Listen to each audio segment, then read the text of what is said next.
Guys, have you ever wondered what people really have? Not what they post on IG, not what they put on Facebook, and not what they drive, right? But what they actually have in real life, okay? Well, the truth will probably shock you. I pulled the newest money stats, and these numbers show the real state of American money right now. If you're above these numbers we're going to talk about, cool. You're already winning. And if you're below these numbers, this isn't no shame. It's a wake-up call. That's all, right? No heat and no judgment over here. So let's jump into these 9 jaw-dropping money stats that'll make you rethink what average really means. Number 1 is this.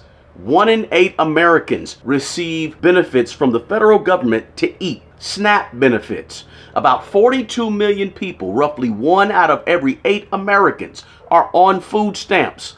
That's not just poor people, right? Most are working adults, seniors, or family members just trying to feed their families, right? But think about that for a second. That means 1 out of every 8 people you pass in the grocery store is using government help just to buy food. That's how tight life has become for a lot of Americans, right? You got inflation, you got rents, you got insurance, you got interest rates, you got groceries. Everything has gone up really faster than wages, right? A job by itself no longer equals stability, right? You need margin nowadays, or cushion, some money left over at the end of the month, right? You need systems in place. You need more than just one income stream nowadays, because look, for a lot of people, one unexpected bill and boom, you're one of those 1 in 8 that need help buying food. And while millions of people, right, need help putting food on the table, the so-called American dream, you know, where you own your own home, that's kind of slipping away from a lot of people. Which takes me to number 2. It's home ownership rates. Only 65% of Americans nowadays own a home. That means 35% of the adults in America don't own a home. And of the 65% that do own, many of them are house poor, right? Meaning a lot of people own the house, but the house ends up owning their paychecks. With mortgage rates hovering around 6.5%, 7% nowadays, the cost of insurance going up, property taxes all over the country rising every year, this dream of home ownership for a lot of people has turned into like a debt trap. Look, owning a home isn't wealth if the payment is eating up 40% of all of your take-home pay. If you can't breathe financially, that's not really ownership. That's really bondage. For the next 30 years, it can feel more like indentured servitude. And I've heard some folks recently floating around a 50-year mortgage. Can you imagine 50 years of indentured servitude working just to pay off that debt? I don't think so. And the debt problem in America is really not just houses. America as a whole is drowning in debt, which takes me to number 3.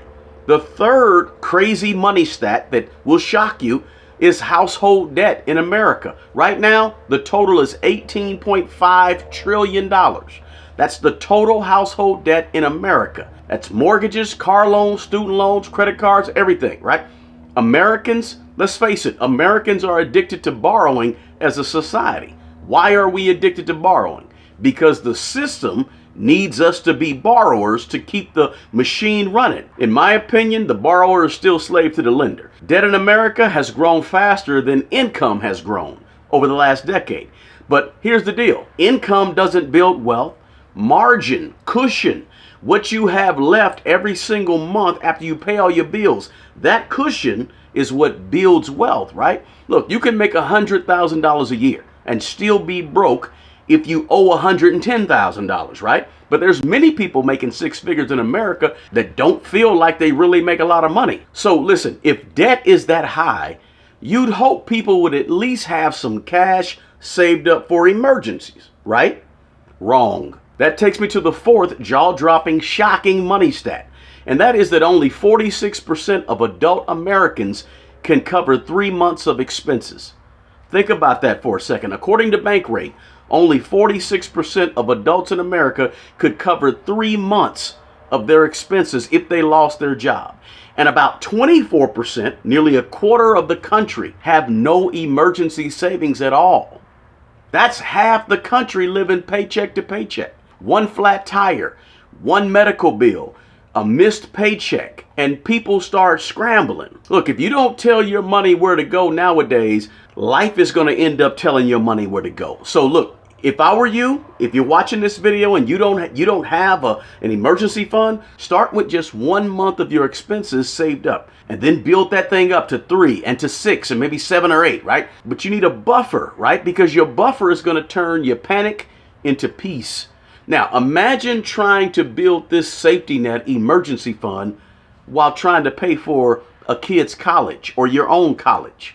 Let's talk college, okay? Number 5 is the average cost of college in America today, $38,270 per year. The average cost of college in America is about $38,000, guys. That's tuition, books, housing, food. Over 4 years, that's over $150,000 for a 4-year college degree, a bachelor's degree. Look, college used to be the path to wealth, right? But nowadays, college is more like the start of a life of debt. Look, if you borrow $150,000 for a $50,000 a year career, is that really a good return on your investment? Let me know in the comments below what you think. Look, I'm not anti-college at all. I like college. I have a college degree, a 4-year degree, right? College gives you options in life and more possibilities and more choices in life. So I'm not anti-college, but I am anti-blind decision making. Look, if you're going to go into debt to get a college degree, you got to make sure you choose majors and schools that make sense financially, not just emotionally. Don't go $150,000 in debt for the college experience. It's not really that serious. Look, trust me. And speaking of debt, let's look at what the average American personally owes right now in total debt, right? The average, this is number 6, the average total debt per person in America is $63,000. That's mortgages, student loans, car notes, credit cards, all that. Think about that for a second. If you make $60,000 a year, you owe more than you make. That's normal nowadays. So be careful. Good debt on something that's going up in value can be used as a tool. But for a lot of people, debt is a trap, because a lot of people are not going into debt to buy things going up in value. Look, guys, before we go to the next stat, let me mention something that can help you break this cycle. If you want to take control of your money and finally start moving toward wealth, check out my new book, Manage Your Way to Millions. In that book, I lay out 7 simple, practical steps to build wealth with intention. It's not fluff. It's real-world financial discipline, just written in plain English, just like I talk, right? You can grab the Kindle version on Amazon right now, and the paperback and hardcover are going to be coming out soon. Just go to manageyourwaytomillions.com. Now, let's get back to the video. Now, let's talk about one of the biggest wealth gaps in America between homeowners and renters. Now, in 2025, the median, that's the middle, the median homeowner has about $430,000 in net worth in America today. The median renter in America today has $10,000 in net worth. Guys, that's a 43-to-1 difference. So here's the deal. Owning a home is not just about having some property. It's really about ownership, and it's about net worth. When you own, your payments build you equity. But when you rent, your payments build up your landlord's equity, right? You're essentially making somebody else rich when you rent. It's not just a cliche when people say that. It's actually true when you look at that stat. So this isn't to shame renters. Nothing wrong with renting if that's where you are right now in your life. But really, it's a wake-up call. It's a wake-up call to say, maybe you need to consider buying a house to own. It's really just a shocking stat that you need to know. Look, the deal is this. You either own appreciating assets that are going up in value, or you pay the people who do own appreciating assets going up in value. But nowadays, let's be honest, there's a lot of people out here who own homes, who have jobs, who are still struggling to stay current on their bills. And the credit card data proves it. This takes me to number 8. The 8th shocking money stat is credit card delinquency. Is right now about 14%. Now listen, 14% of all credit card debt in America is 30 days or more past due right now. That's the highest level in more than a decade. Late fees, interest rates above 22, 23%. Look, millions of people literally can't make the minimum payment on their credit cards. The system punishes the people who can least afford to be punished. And it all starts with living on borrowed money instead of living on a written plan. And finally, let me get to the stat that hits almost all of us, right? It's the car note. Auto loan debt today in America is about $1.66 trillion.